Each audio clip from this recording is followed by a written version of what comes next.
Hello, welcome to everyone. Today in this session of World Affairs, I will discuss one of the most important issues of India's foreign policy, that is called the Neighborhood First policy. The Neighborhood First policy in the last couple of years, especially since 2014, when the Modi government has first came to the power or assumed power, has become one of the most important policy initiatives.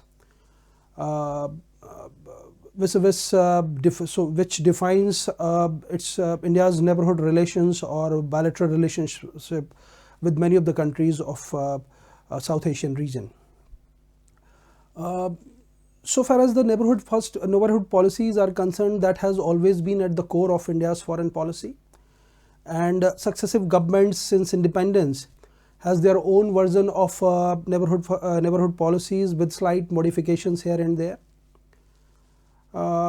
So far as this policy, Neighborhood First policy is concerned, it has been framed altogether in a different environment, which was quite challenging.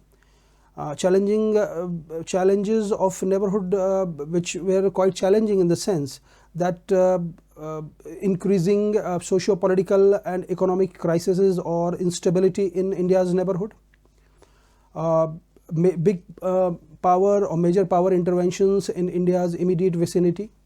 These were some of the factors which led to the framing of this policy, which is far more innovative, dynamic, and promises to develop or forge long-standing or long-term relationship with the neighboring countries. So before moving further, in order to have a good understanding of what exactly is the India's Neighborhood First policy, what are the contents or principles of India's Neighborhood First policy, we should be able to briefly understand that about the historical perspective of India's neighborhood relations with its neighbors or the immediate neighboring countries. So far as the focus or attention of this policy, the Neighborhood First policy, is concerned, it's largely or generally focused towards the key countries which are largely the members of the SAARC group, except Pakistan. Since with Pakistan we have a different set of relations, so the focus point or the focal point of this policy is not Pakistan, rather the other countries, for example Afghanistan, Bhutan,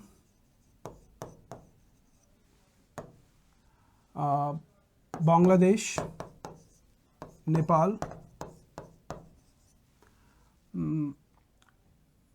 Maldives, Myanmar, Sri Lanka. Okay, so these are the major countries towards which this policy has been mainly keeping India's relationship or dynamics with these countries. Okay, largely these countries this policy has been framed. First of all, if we see the historical perspective or the background of India's relationship with these countries, with nearly all of these countries, India enjoys a very unique relationship individually. First of all, India has close civilizational and historical relations with nearly all of these countries. This close civilizational and historical relationship can be understood based on the factors like ethnic relations or linkages, religious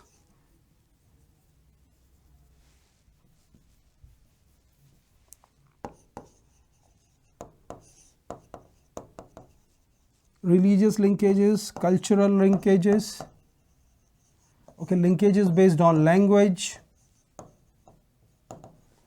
food habit, way of life, okay, thinking pattern, okay.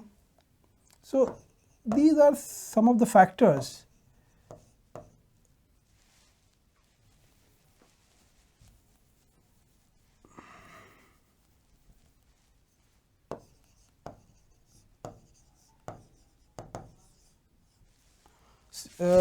For example, if we try to find out the ethnic linkages, many, you can take the example of, for example, take the example of India-Nepal relations.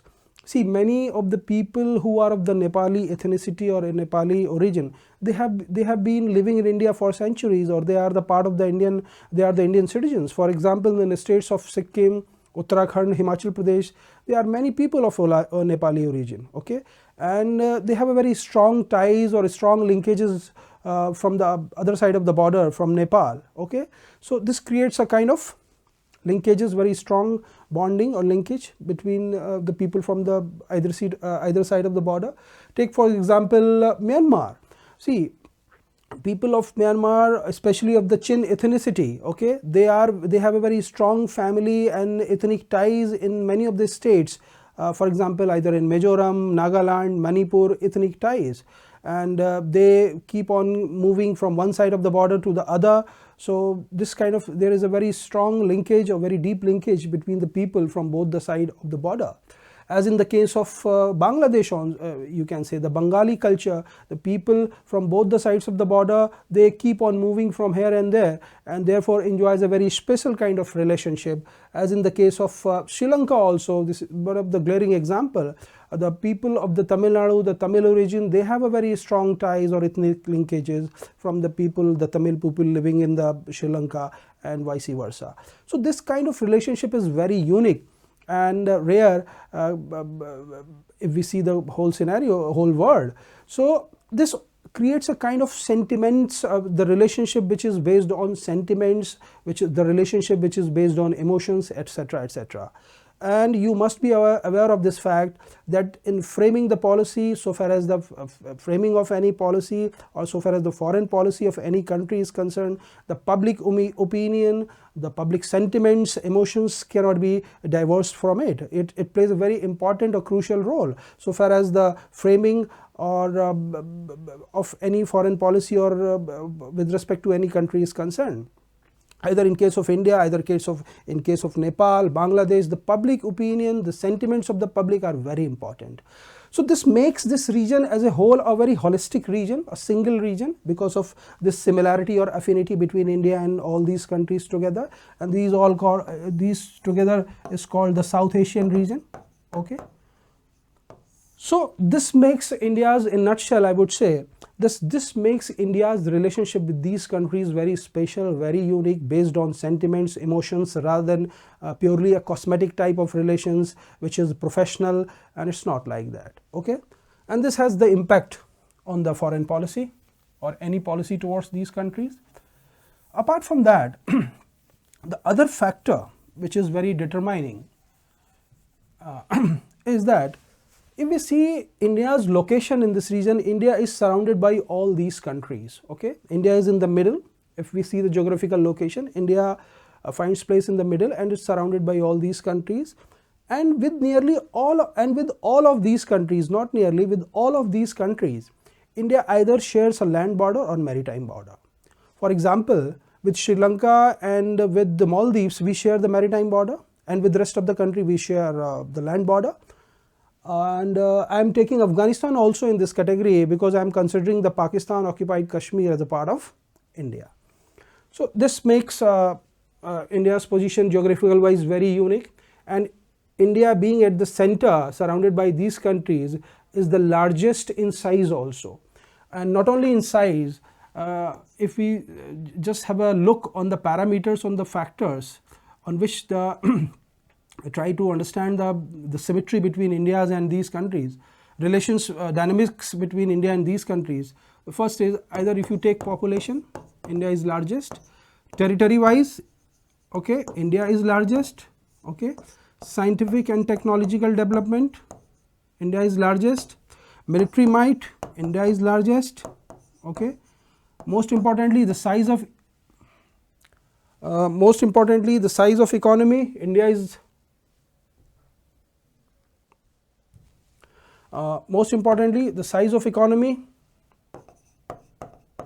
India is the largest, okay.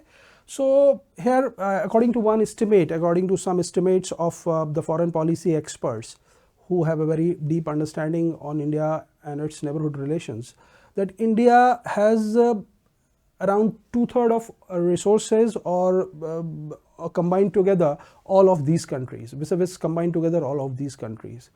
So the purpose is to convey you the idea that India is the largest in every sense, and is not only largest, but it's a major power in the last coming few years, or in the last couple of years, has emerged as the major power or the leader of this region, South Asian region.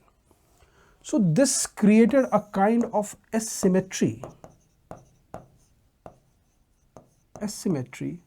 or asymmetrical relationship between India and all these countries. Since independence, India's independence in 1947, India has been very instrumental so far as playing a very crucial role. Since all these countries, nearly all these countries are some point of time were under the British rule, okay, and India was the largest country amongst all these countries who was also under the British rule. And along with this, the pioneering role of India's architect of India's foreign policy, the first Prime Minister Pandit Jawaharlal Nehru, he emerged as a global leader, especially for the developing countries or the newly independent countries of the third world.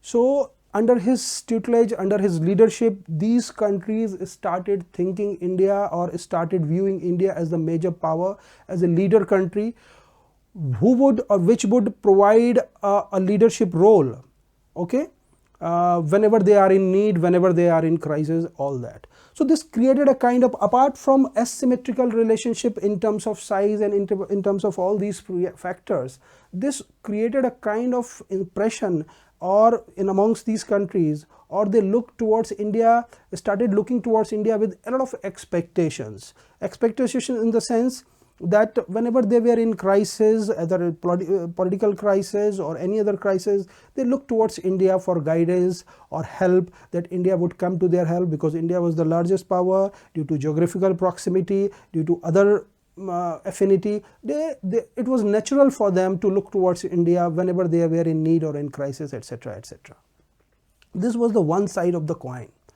But there was a other gray area, or other gray side of the coin also, that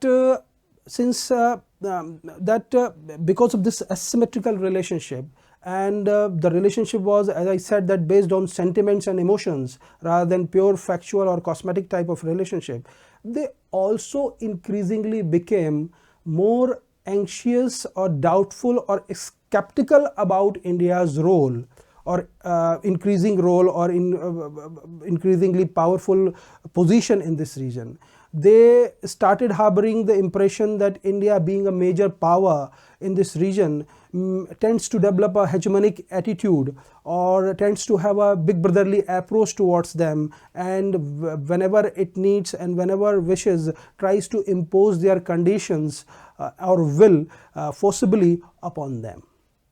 So this created a kind of disillusionment, or kind of frustration, you can say, or okay. So this created a rift also, or provided some and posed some challenge for the smooth effective functioning of India's foreign policy vis-a-vis these countries.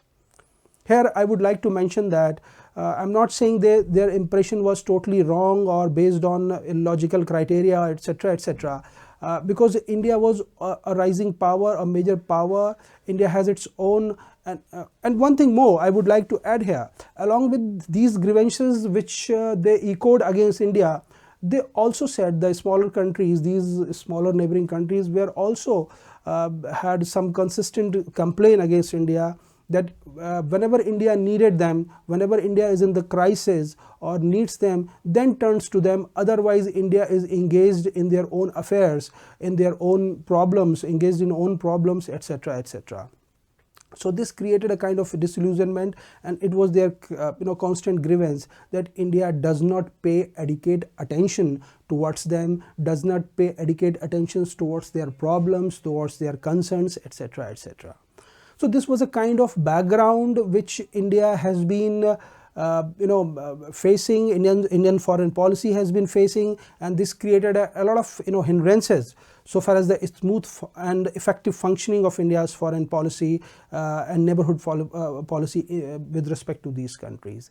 And let me add you one more thing important, a very important thing, my friends, here, that the success of any country's foreign policy, especially particularly with India, is worldwide seen through its success of foreign policy with its neighboring countries.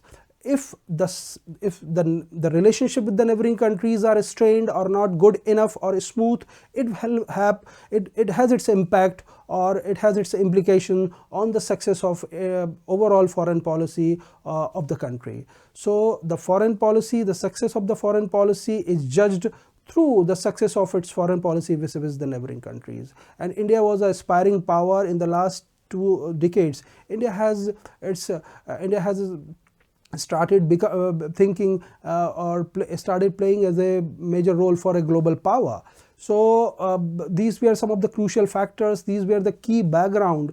This was the key background which acted as a major driving force so far as the framing of this neighborhood first policy is concerned. So therefore, one of the most philosophical idea or the driving motive, the prime motive behind this policy is the famous words of Prime Minister Modi, "Sabka Saath, Sabka Vikas, Sabka Vishwas." So these were the prime philosophical words before the framing of this policy. So this was the background, and keeping in view these background, this and increasingly troubled India's neighborhood, this policy was framed. Now come to the what exactly is this policy and how this policy is different from the previous neighborhood policies. Okay, first of all, compared to the previous policies, this policy is very comprehensive.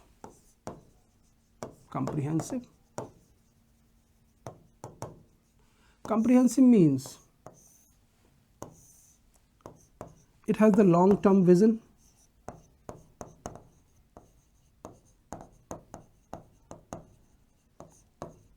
or objective, okay, for forging mutually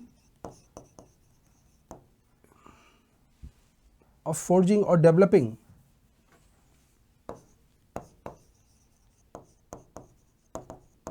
mutually beneficial and friendly relations with all the neighboring countries. Bilateral relations, mutually beneficial. The relationship should be based on mutual benefits and friendly. Okay. Earlier it was said, or it was a kind of accusation against India, that India did not pay much attention and end up managing the relationship with the neighboring countries rather than giving a proper direction and shape to its bilateral relationship with the neighboring countries. Okay, so by taking that suggestion or accusation seriously, this policy has the long-term vision and objective. Okay, and therefore the focus is on developing the long-term vision and objective with the relations, forging a very mutually beneficial and friendly relations. Okay, this is the one thing. Comprehensive relationship. Apart from that, if I talk about this is the comprehensiveness of the relationship. If I talk about the main pillars which the Modi government has given attention in this regard, is that broadly, if you can see, there were 2 main principles, practical principles which were emphasized by the Modi government. One is frequent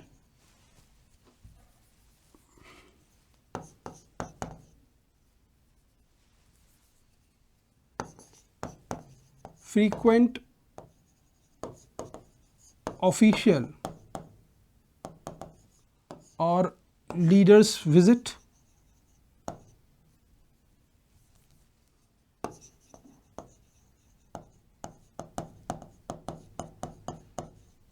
to these countries.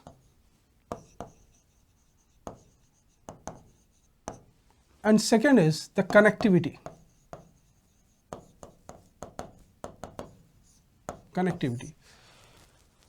Actually, as I said, as I discussed in the background, in the historical, when I discussed about the historical perspective of relations, many of the countries were, since many of the developing countries or the neighboring countries were apprehensive towards India's role, and they had a kind of accusation that whenever India needed them or whenever India is in crisis, it turns to them or looks towards them. So this situation for a fairly long period of time created a kind of trust deficit between India and these neighboring countries. And it is true to some extent also that India, due to its own engagement, due to its own problems or engagement in many of its internal or external problems or challenges, India could not pay or might not pay sufficient attention towards these countries. So this led to a trust deficit. So acting upon that, India, the Modi government, very expeditiously, very sincerely, paid attention to this factor and started this, the policy, or started this and tried to address this situation by allowing the frequent visits of important political leaders. Starting from himself, he was immediately after taking oath, he went to the Bhutan, one of the smallest countries in India's neighborhood, and then to the Nepal, then Sri Lanka and all that. He became any prime minister who visited Sri Lanka after 28 years. So it was a great lacuna on the part of the India's leadership that it did not undertake any frequent visits to these neighboring countries, which created a kind of communication gap. So this helped in bridging the gap between the communication gap and this perception that India does not pay any attention. The leader, either the prime leadership or the top leadership visited these neighboring countries, or the top officials, either foreign secretary level or for example our national security advisor Ajit Doval has visited several countries like Myanmar and many other countries. Recently, the very recent example, our foreign minister Mr. S. Jaishankar has visited Maldives. And he has inked some important deals with the government of the Maldives. So these are some of the factors. So this step was taken in this regard, and it was found very necessary to plug the gap, the communication gap between India and these smaller countries. When it comes to the connectivity is equally very important. As I said, because why connectivity? Because India's relationship with these countries, bilateral relationship with these countries, is not confined to the government-to-government relations. It's not confined to the government-to-government relations. Rather, it's a government-to-people or people-to-people relations as well. People-to-people relations as well. So, because the people are linked through various factors which I discussed earlier. So we cannot avoid, the people's factor, we cannot ignore people's factor. So connectivity has been conceived, two types of connectivity: physical connectivity and people-to-people connectivity. This has been found very necessary, and both are complementary also to some extent. Therefore, under the physical connectivity, India in the last couple of years, or especially 1.5 decades, one decade has emphasized or has done has undertaken mega projects or work so far as the development of the physical infrastructure is concerned, whether it be India-Bangladesh, most importantly India-Bangladesh, India-Bhutan, India-Nepal, India-Myanmar, the Kaladan multi-modal project, one of the most ambitious projects of India. We, especially with India-Bangladesh relations, if you see in the last 1 decade, the Bangladesh has become the single largest country, which has got the largest amount of concessional credit from India. and India has made up till now in the last 1 years or 8 years up till around $8 billion investment India has made so far, especially for the development of the physical infrastructure, whether it's a development of the railway lines, shipping, road network, etc., inland waterways, etc., etc. So there is a very renewed, a very strong emphasis on the development of the physical infrastructure vis-a-vis all the neighboring countries, because the purpose behind is that if there is a connectivity, there are three C's also, 3C principle also, which we apply in case of our relationship with the neighboring countries: culture, communication, and connectivity. Okay, so there is a 3C principle also which we apply here, okay, or which we adhere to insofar as our bilateral relationship with these countries are concerned. So people to people connectivity has been found to be very physical connectivity, and for people to people connectivity, we can say India has tried to reach out to the people of these countries. The people are generally poor and marginalized. For example, one of the great glaring example, if we can, which I can recall right now, that last year after taking over of Taliban in Afghanistan, the starving of the people of Afghanistan were starving. There was no food grains for them, and it was a challenging task for Indian diplomacy to reach out to the people. And India does not want to send the message or convey the message to the whole world and to the Afghanistan that even after change of the government, India India does not care about the people of the Afghanistan. India, it was one of the victories on one of the grand success of India's foreign policy, that anyhow it managed to get the transit route through Pakistan, which was initially unwilling to give the transit route, and ultimately it had to give the transit route to India, and India sent around 50,000 metric ton of wheats, much to the much needed Afghanistani people, and which was seen as an example of great humanitarian assistance, or very major humanitarian assistance, not only by the people of the Afghanistan but the people of the whole world. So it was a very glaring example of people to people connectivity. As also a few months later, in case of Sri Lankan financial and political crisis, there was a lot of acute shortage of food grains and essential commodities. India came as a major rescuer and provided a very timely help, whether it's providing fuel on the concessional basis or free of cost, or the line of credit, or provision of the essential commodities and food items for the people of Sri Lanka. So this has been a major attraction, and this has been a major feature of India's foreign policy. Not to talk about the provision of or giving the vaccines to the much needed these countries, either it's Bangladesh, Nepal, Maldives. To all of them, India has become, and as a major country, a major power, or as a very prominent country or power in this region, which provided a very timely assistance to these countries. So this has been the hallmark of this policy. Okay.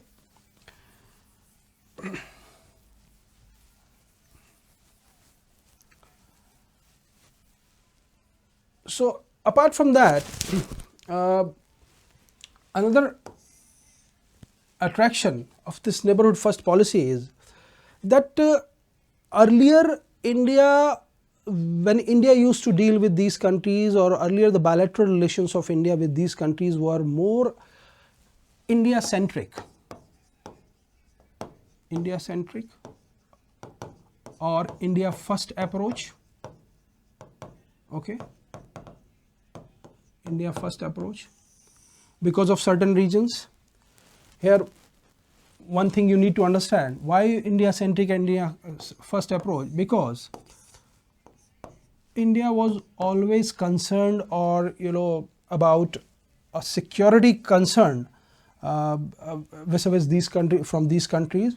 Let me tell you one thing, that nearly all of these countries, okay, which I mentioned right now here, India faced security threat, but the non-military threat.